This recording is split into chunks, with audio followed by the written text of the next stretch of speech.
كاتمت أنا جل سرر سنتمنا so jireenyi dhugaallee islaamummaan alatti hin jirru yoo siin jedhe akkamitti yotti nagaafatte ani ragaadhaan si amansiisuu danda'a. Ani lakki quraanatti namanu yoo jette sun mirga keeti. Anillee dirqiin amani siin hin jedhu. Ani immoo ati namanu maaliif akka itti namanne si gaafadha. Sana booda mootuyyuu ilaalcha dogongoraa ati quraana jibbitu sassi keessa haqee akka ati jaalala quraanaa fudhattu si taasisa. Lakki ani islaamummaa illee hin jaaladhu yoo jette ani immoo lakki maaliif islaamummaa jibbitaa siin jedha. Qabxiiwwan ati tarreessite irratti hundaa'ee inni sun dhukkuba yookaan dogongora yoo ta'e dogongora ta'uu sitti hima. Karaa dhugaa irra akka deemtu si taasisa. Inni biraa immoo kiristaanummaan dhugaa yoo naan jette akkamitti dhugaa ta'ee si gaafadha. Ragaan kiristaanummaan deeggar amantii dhugaa ta'e jira yoo si gaafadhe macaafarraa yoo dhabde. Kanaafuu kiristaanummaan kufaa akka ta'e beeki. Inni biraa Yesuus waaqa moo nama yoo jennee si gaafannee ati waaqa naan jette bakka inni waaqa ta'uu isaa mirkaneessu ragaa naafiti. Kan Yesuus ani waaqayyoon uumaa waa hundaati. Inni ofiin jedha ragaa naafiti jedhee si gaafadha. Sayyoo argatte yes anillee mormii takkaan irratti ni fudhu. Bakki inni waaqa ittiin ofiin hin jedhii yoo kan jiraanne taate kanaafuu wanti soba ta'uu isaa erga hubadhe ati sillee si hubachiisaa jechuudha. Yesuus kanaafuu nama akka ammallee mata dureen irra jirru sani hin dogongorina. Kanaaf bifa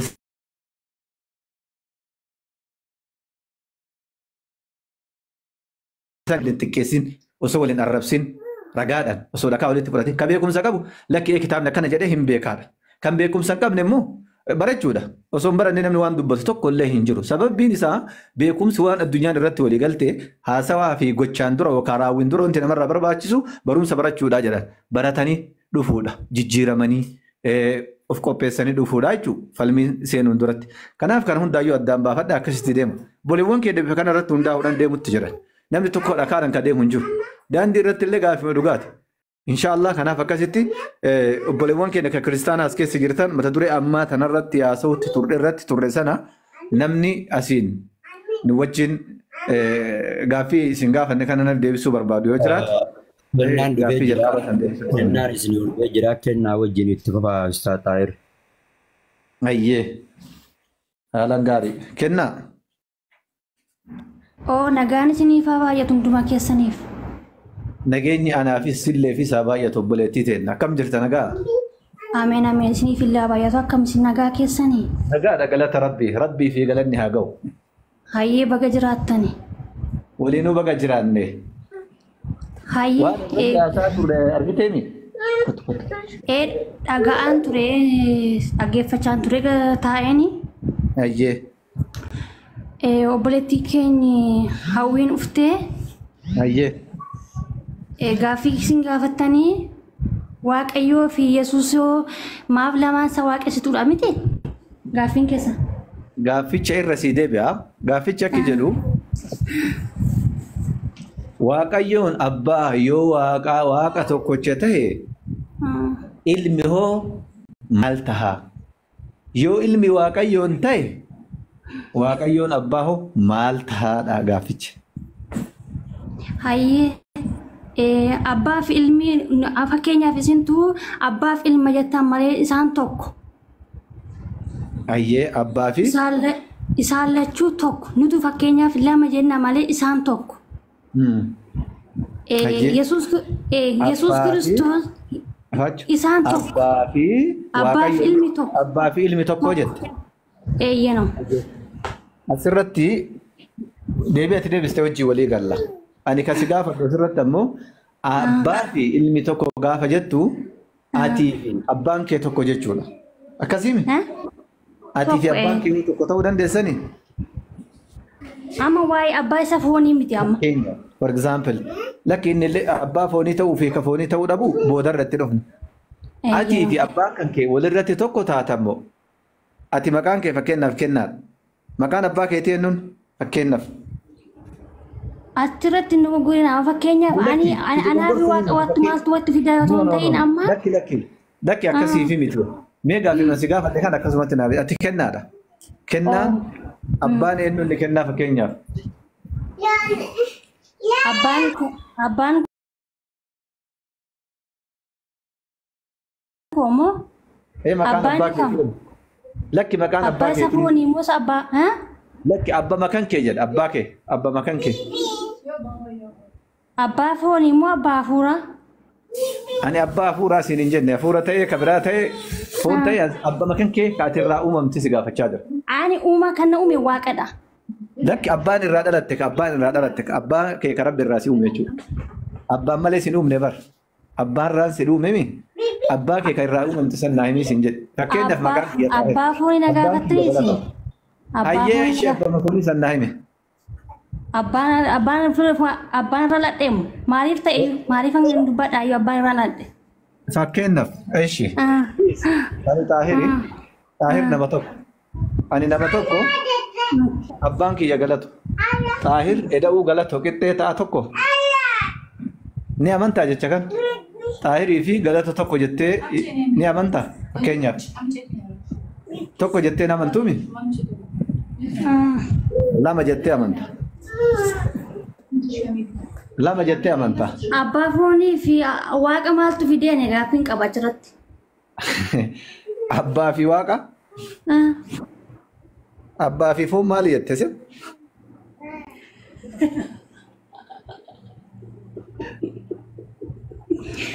Abbaa foonii na gaafatte nammasiin. Ayyee ilmi hoo ilma fooniiti moo ilma lafeeti?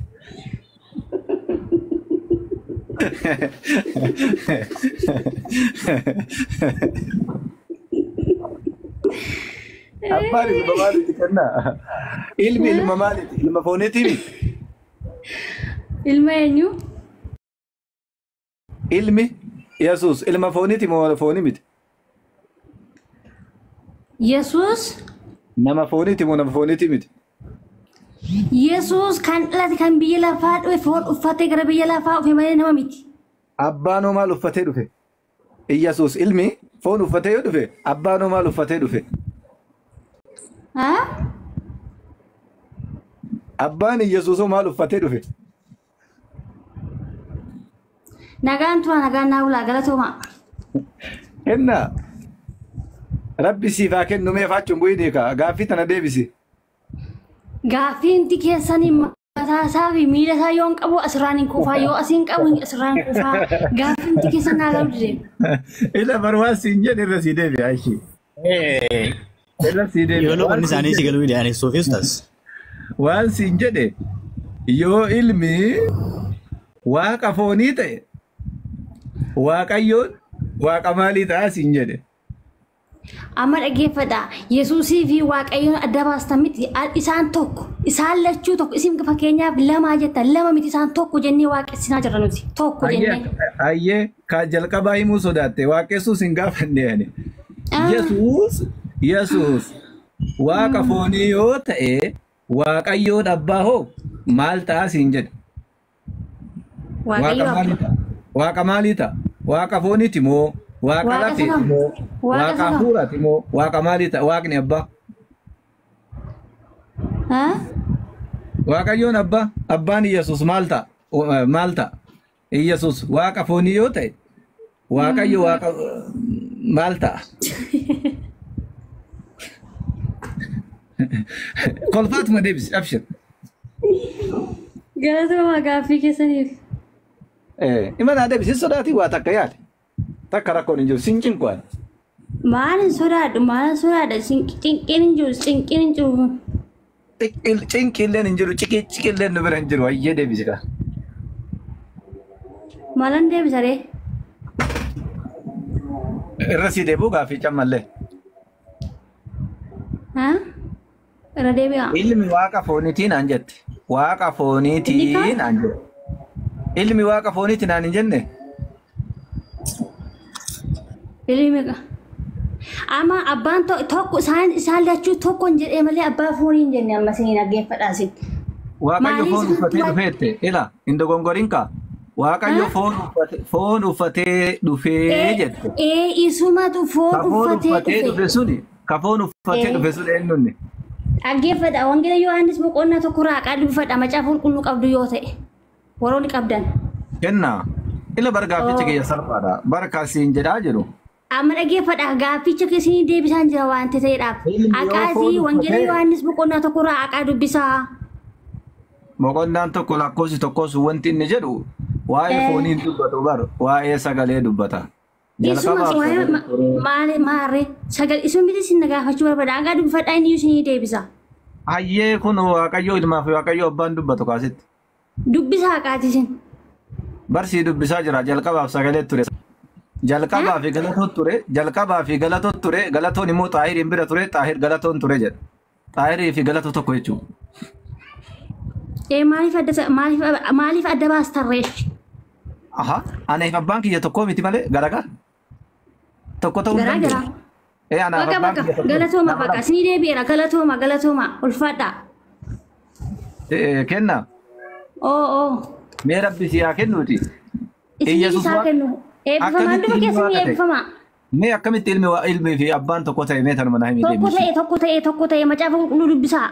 Macaafa qulqulluu yoo dubbistanii isinii galuu danda'a. Macaafa qulqulluu hin dubbistan yoo ta'e akkuma hawwiin maal jettee baate barsiisaadha jettee baate isheen hin beektu waa tokkoyyuu hin beektu mucittiin jechaadha. Uummata kaayyuu hin beektu. Waa tokkoyyuu hin beektu. Ayyee ati tabeeytu waan siin jedhe. Barsiisaadha jettee. Yesuusii fi Waaqayyo akkamitti akka tokko ta'an qofa naa himee shime. Tokko ta'ani tokkuma sagaleetti isuma ture kaa maali kabiraan maali? Adda baasuu hin dandeessu ammati. Yesuusii fi Waaqayyo eenyutu tokko godhame? Yesuusii fi abbaa akka eenyutu tokko taa'ise eenyutu tokko taa'a jedheen. Macaafa qulqulluu dubbisi. Macaafatu tokko taa'a jedheen moo Waaqayyotu tokko taa'a jedhee ajaje moo? Tokkuma adda baasuu hin dandeessan. Galatooma. Yaada keessaniif. Eeshi mee faachuun deebinii ragaa sii kennaan eeshi. Waaqayyoo fi Yesuus tokko jette. Akkasii miti ati abbaa fi ilmi tokko naan jette. Macaafni immoo waan jedhu dhageessee abbaan kiyya narra caalaa jedha. Kanee aabii baltaal jedha masaaf quddusiin keessan. Yesuus dubbatee maal jedhe abbaan kiyya na tara abbaan kiyya na caalaa jedha. Bakka lama sii kennuu danda'a. Bakka tokkotti abbaan kiyya na caalaa jedha. Bakka tokkotti abbaan kiyya waa hundarraayyuu guddaadhaa jedha. Galatooma amma dubbiin baay'atee fi harreettiin fe'an jedhani galatooma baqa. Kanaafuu ragaa yoo baay'atelleen qilee nama qaayaa saniifuu asuma gabaabbadhee dhufuun naaf ta'a jettaa?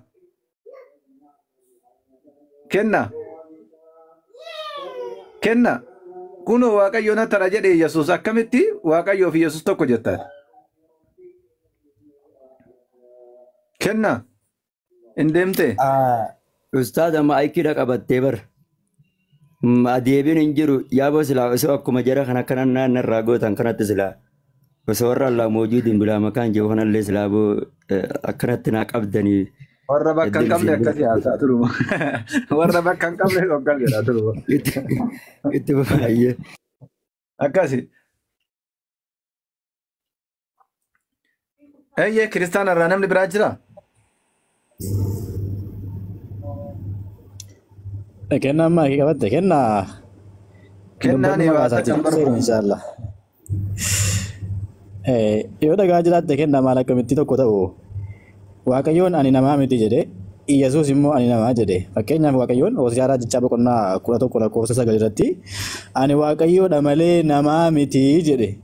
Yesuus immoo Wangeela Yohaannis boqonnaa 8 lakkoofsa 40 irratti ani namaa jedhe.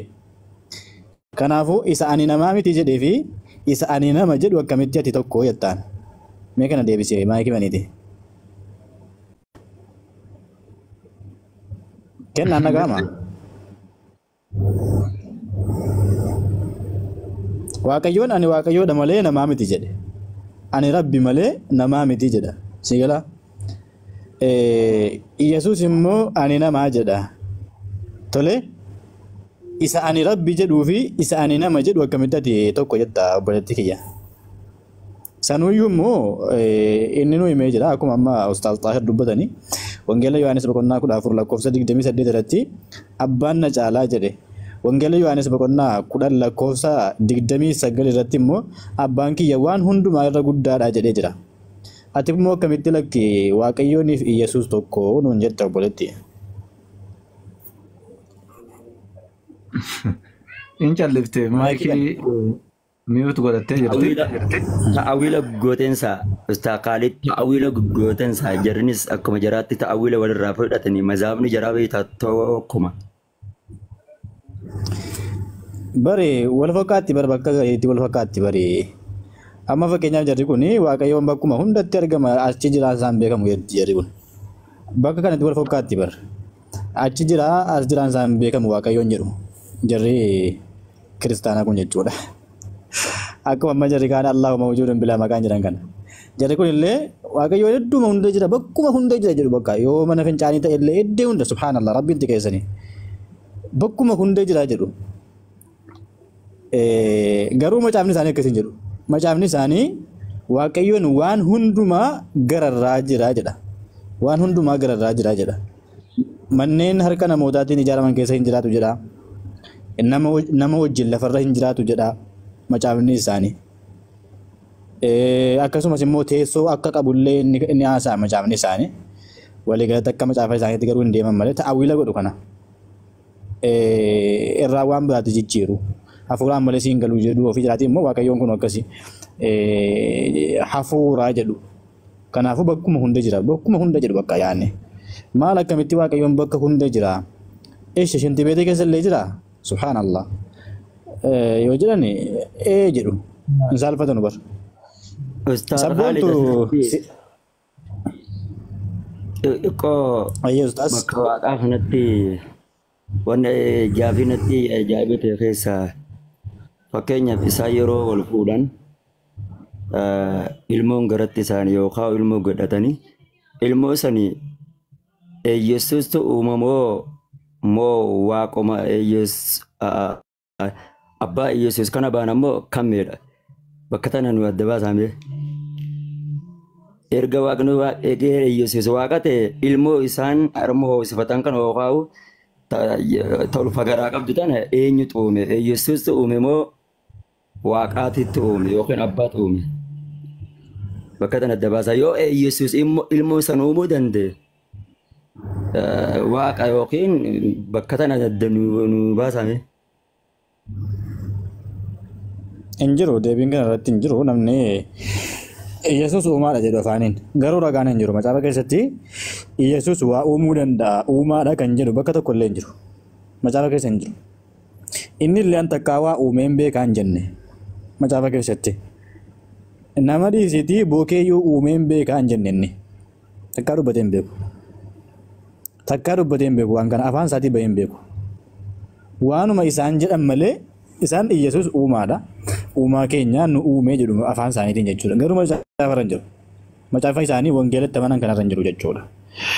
Garuu macaafni isaanii akka dubbatutti Isaayyaas boqonnaa 44 lakkoofsa 24 irratti ani waaqayyo isa si fureedha.